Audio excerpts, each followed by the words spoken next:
Hello, আমি আশিস বিশ্বাস। আপনারা দেখছেন সিম্পল লাইফ। আর আজকে আমরা আলোচনা করব ল অফ অ্যাট্রাকশন কি।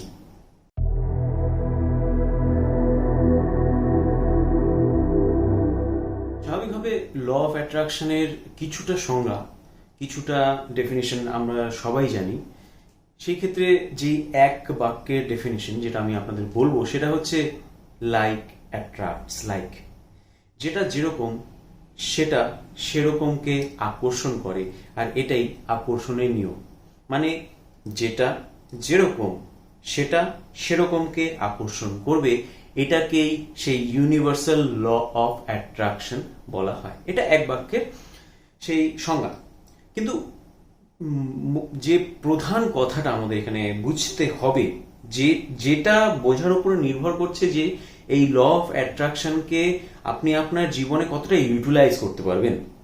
মানে আপনারা কখনো এটা মনে করবেন না যে আপনারা ল অফ অ্যাট্রাকশনকে ইউজ করবেন। ল অফ অ্যাট্রাকশন কোনো এরকম জিনিস নয় যেটাকে আপনি ব্যবহার করবেন আর তারপর সেটা আপনার জীবনে ব্যবহৃত হবে। এই ল অফ অ্যাট্রাকশন আপনি বোঝেন বা না বোঝেন, বা যতটুকুই আপনি এটাকে অভিজ্ঞতা দিয়ে বা নিজের জীবনের এক্সপিরিয়েন্স দিয়ে এটাকে অর্জন করতে পেরেছেন, এটা বুঝতে পেরেছেন, এটা সব সময় সর্বত্র বিরাজমান, গ্র্যাভিটির মতন। এটাকে আমরা ব্যবহার করি না। এটা আমাদের এই পৃথিবীর মধ্যে প্রতিটি জিনিসকে একটি নির্দিষ্ট ব্যালেন্সে রাখার জন্য একটি নিয়ম, যেটা বলে যে যেরকম যেটা যেরকম যে যেরকম বলাটা ঠিক হবে না, যেটা যেরকম সেটা সেরকমকে আকর্ষণ করে। এবার এখানে যেই কথাটা আমাদের বুঝতে হবে, যেই মেন ওয়ার্ডটাকে বুঝতে হবে, সেটা হচ্ছে যে রকম। সেই রকমটাকে, এই রকমটাকে আমরা যদি বুঝতে পারি তাহলে আমরা ল অফ অ্যাট্রাকশনটাকে বুঝতে পারবো। এই রকমটা কি, কোন রকম, কোনটা কোন রকম যে সেটা সেই রকমকে আকর্ষণ করবে। সেই রকমটা হচ্ছে ভাইব্রেশন, কম্পাঙ্ক, ফ্রিকোয়েন্সি। তো ফ্যাক্টর হচ্ছে এখানে, আমি আগেও ভিডিওতে বলেছি, আবার বলছি যে আমরা জানি, আমরা সেই খুব ছোট ক্লাসে 7-8 সময় আমরা ফিজিক্স অল্প যে পড়ি সেটার মধ্যে জেনে যাই যে অণু পরমাণু দিয়ে বিভিন্ন বস্তু গঠিত, তার মধ্যে ইলেকট্রন রয়েছে। তো এই যে ব্যাপারটা, এই ইলেকট্রনটা সেখানে দাঁড়িয়ে আমরা মোটামুটি এটা ধরে নিতে পারি যে এই ইলেকট্রনটা গতিশীল, আমরা জানি। তো গতিশীল তাহলে সে নিশ্চয়ই চলাচল করছে, তো চলাচল করছে তাহলে নিশ্চয়ই একটা কম্পন তৈরি হচ্ছে, আর যখনই কম্পন তৈরি হবে কোনো কিছু, সেটার কম্পাঙ্ক থাকবে। মানে এই যে কম্পন মানে ভাইব্রেশন এবং কম্পাঙ্ক মানে ফ্রিকোয়েন্সি, এটা অবশ্যই প্রতিটি জিনিসের মধ্যে আছে। এটা কিন্তু বেসিক্যালি আমরা জানি, মানে আমরা জানি যে অণু পরমাণু দ্বারা জিনিসগুলো ঘটতে। এবার হ্যাঁ, যত আমাদের ফিজিক্স আরো আগাবে, যত আমরা এটাকে নিয়ে আরো আলোচনা করছি, বিভিন্ন বিজ্ঞানীরা বিভিন্ন এটাকে নিয়ে যারা ফোকাস দিচ্ছেন, এই ফিজিক্স ব্যাপারটাকে নিয়ে যারা ফোকাস দিচ্ছেন, তারা আরো আবিষ্কার করছেন যে ইলেকট্রন থেকেও ছোট জিনিস হয়। হ্যাঁ, সেটার মধ্যে বিভিন্ন ধরনের আরো বিভাজন করা যায়, আরো সেটাকে ক্ষুদ্র ক্ষুদ্র জায়গায় নিয়ে যাওয়া যায়। তো সেই আলোচনায় আমরা যাব না। কিন্তু মেন ফ্যাক্টর যে হচ্ছে যে পরবর্তীতে হয়তো দেখা গেল যে অণু পরমাণুর নামটাও হয়তো পরিবর্তন করে যদি অন্য কিছু দেওয়া হলো, কিন্তু ফ্যাক্টর হচ্ছে যে প্রত্যেকটা জিনিস যেটাকে বড় হিসেবে আমরা দেখছি, এই যে গেঞ্জিটা আমি পরে আছি একটা হোল গেঞ্জি হিসেবে দেখছি, সেই গেঞ্জিটা তো একটা হোল গেঞ্জি এমনি হয়ে যায়নি, সেখানে পাতলা পাতলা সুতো রয়েছে, সেটাকে আমরা বুঝতে পারছি সেটা এই হোল জিনিসের ছোট জিনিস। সেরকমই সেই সুতোটার মধ্যেও আবার পাতলা পাতলা সেই খুব সুতোর যে যে আরো যে ছোট ছোট পার্টিকেল, আরো পাতলা পার্টিকেল সেখানে রয়েছে, সেগুলো মিলে সুতো রয়েছে। এরকম ভাবেই সবগুলো ডাউনফল করতে করতে এক ওই বিজ্ঞানীরা আবিষ্কার করেছেন, আমরাও জানি যে অণু পরমাণু পর্যন্ত সেটা পৌঁছে যায়, ইলেকট্রন পর্যন্ত পৌঁছে যায়। তো যাই হোক, আমাদের এই আলোচনার যে মেইন জায়গাটা, যেটাকে আমি বলতে চাচ্ছি আর আপনার সামনে রাখতে চাচ্ছি, সেটা হচ্ছে যে সেই রকমটা হচ্ছে সেই ভাইব্রেশন, যেই জিনিসটা দিয়ে গঠিত অণু পরমাণু ইলেকট্রন। এটা একটা জাস্ট মোটা মোটা ধারণা, কিন্তু ফিজিক্সটা এখন যেই দিকে যাচ্ছে সেটা হচ্ছে কোয়ান্টাম ফিজিক্সে যদি কিছুটা যদি আপনারা ভিডিও হোক বা একটু যদি নলেজ থাকে যাদের আছে, তারা জিনিসটাকে বুঝবে যে তারা কোয়ান্টাম ফিজিসিস্টরা অলরেডি আবিষ্কার করে ফেলেছেন যে ইলেকট্রন থেকে অনেক অনেক অনেক ছোট কণা হয়, এবং সেই কণাগুলো সর্বত্র বিরাজ করে। তাদের নিজস্ব একটা সত্তা রয়েছে, তারা নিজেদের মতো সেই এনার্জি অনুযায়ী প্রস্ফুটিত হয়, আবার অন্য জায়গায় বিচরণ করে, আবার একই সময় দু জায়গায় থাকতে পারে, মানে এরকম অনেক কিছু রয়েছে। তো কথা হচ্ছে যে এই যে সায়েন্টিস্টরা, এই যে ফিজিসিস্টরা এই জিনিসগুলোকে খুঁজে পাচ্ছেন, এটা কোন দিকে যাচ্ছে? এটা যাচ্ছে এই আবিষ্কারের দিকে যে প্রত্যেকটা কিছুই ভাইব্রেশন, সবকিছুই কম্পন। কম্পন থেকে কম্পাঙ্ক, ফ্রিকোয়েন্সি, আর সেই কম্পন আর কম্পাঙ্কের ওপরে নির্ভর করে জিনিসগুলো তৈরি হচ্ছে।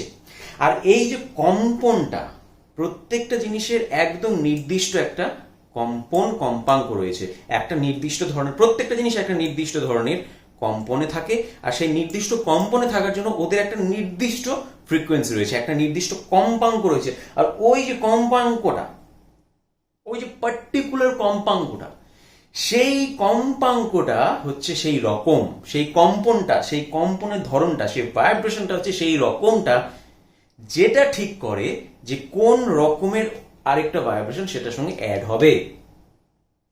একই ধরনের ভাইব্রেশনের জিনিসগুলো একই সঙ্গে থাকবে। ল অফ অ্যাট্রাকশনকে যদি আরেকটু ইলাবোরেট করে বলি, তাহলে কথাটা এই জায়গাটা দাঁড়াচ্ছে যে একই ভাইব্রেশনের জিনিসগুলো, একই ভাইব্রেশনের ব্যক্তিগুলো, একই ভাইব্রেশনের ঘটনাগুলো, একই ভাইব্রেশনের বস্তুগুলো একই জায়গায় থাকবে। ল অফ অ্যাট্রাকশন এটাকেই বলে আকর্ষণ। এটার উপর দাঁড়িয়েই হয় ভাইব্রেশন, কম্পন, আর তাদের কম্পাঙ্ক, সেটার উপরে দাঁড়িয়ে আকর্ষণ হবে প্রত্যেকটি জিনিস প্রত্যেকটি জিনিসের দিকে। সেটাকেই বলা হয় ল অফ অ্যাট্রাকশন। তাহলে এবার এই সম্পূর্ণ জিনিসটিকে যদি আমি এইভাবে নিয়ে আসি যে প্রত্যেকটা জিনিসের একটা নির্দিষ্ট কম্পন রয়েছে এবং তার একটা নির্দিষ্ট কম্পাঙ্ক রয়েছে, এবং একই ধরনের কম্পন বিশিষ্ট ব্যক্তি, বস্তু, ঘটনা তারা একসঙ্গে থাকবে প্রকৃতিতে। এটাই অবিচলিত নিয়ম, যেটাকে আকর্ষণের মহাজাগতিক নিয়ম বা ল অফ অ্যাট্রাকশন বলা হয়। সেই ভাইব্রেশন, এই ভাইব্রেশন আমরা পরে আলোচনা করব, পরের ভিডিওতে আমরা অনেক এগুলো নিয়ে অবশ্যই ডিসকাশন করব। এই ভিডিওতে যেই জিনিসটাকে আমি মেনলি রাখতে চাইলাম সেটা হচ্ছে যে আমরা ল অফ অ্যাট্রাকশনকে যদি বুঝতে চাই তাহলে আমাদের ফোকাস করতে হবে ভাইব্রেশনের উপরে। এখন ভাইব্রেশনটাকে আমরা কেমন ভাবে বুঝবো, সেটার যে পার্টিকুলার ব্যাপারগুলো, সেটার যে বিস্তার, সেটার যে ব্যাখ্যা, সেটা নিয়ে অবশ্যই আরো অনেক ভিডিওতে আসবো। কিন্তু এই ভিডিওর মধ্যে আমরা এই জিনিসটাকে এইভাবে নিয়ে নিই, এইভাবে মানে বোঝার চেষ্টা করি যে ল অফ অ্যাট্রাকশন প্রাথমিকভাবে বলে যে যেটা যেরকম সেটা সেরকমকে আকর্ষণ করবে। সেই রকমটা হচ্ছে সেই ভাইব্রেশনটা, সেই ভাইব্রেশনটা, সেই কম্পনটা, সেই কম্পাঙ্কটা। একই কম্পন বিশিষ্ট ব্যক্তি, বস্তু, ঘটনা একই সঙ্গে থাকবে। এটাই ল অফ অ্যাট্রাকশন করে, এটাই ল অফ অ্যাট্রাকশন বলে। আর আমাদের জীবনেও সেই অভিজ্ঞতা রয়েছে। কখনোই আপনারা আপনাদের জীবনে দেখবেন না যে একটি ব্যক্তি যে খুব হাসতে পছন্দ করে, যে খুব জলি, যে খুব খোলা মনের মানুষ, সে খুব ডিপ্রেসড, হতাশায় ভুগছে, বা কাইন্ড অফ পেসিমিস্টিক, খুব নেগেটিভ কথাবার্তা বলে ওরকম মানুষদের নিয়ে ঘুরছে, বা ওরকম মানুষদের সঙ্গে থাকতে সে পছন্দ করছে, বা বেশিরভাগ সময় তার আশেপাশে ওরকম ধরনের মানুষরা রয়েছে, আপনারা কখনোই দেখতে পারবেন না। একই রকম ভাবে আপনি কখনোই দেখতে পারবেন না যে আপনি ধরেন খুব একটা ভালো মুডে আছেন, এবার ভালো মুডে থেকে আপনার কখনোই স্যাড গান পছন্দ হবে না। ভালো মুডে আপনার ভালো মানে যেগুলো আর একটু আপনাকে উত্তেজিত করবে, একটু নাচানাচি হবে, আর একটু আপনার মধ্যে উল্লাস তৈরি হবে, সেটা ভালো লাগবে। আবার আপনি যখন একটু ডিপ্রেসড মুডে আছেন, একটু হতাশায় আছেন, একটু দুঃখ হচ্ছে, তখন আবার আপনার কিন্তু নাচানাচি করার ইচ্ছে করবে না। ইভেন কেউ এসে যদি বলে কি রে তুই কি এভাবে কেন বসে আছিস, তুই একটু আনন্দ কর, একটু হাসি খুশি থাক, এই তখন আপনার খুব রাগ উঠবে যে কেন বলছে আমাকে একলা থাকতে দাও। মানে আপনি চাচ্ছেন যে তখন আপনি একলা থাকুন, আর তখন আপনার দেখবেন ওই ধরনের একটু স্যাড গান, একটু ওগুলোই পছন্দ হবে।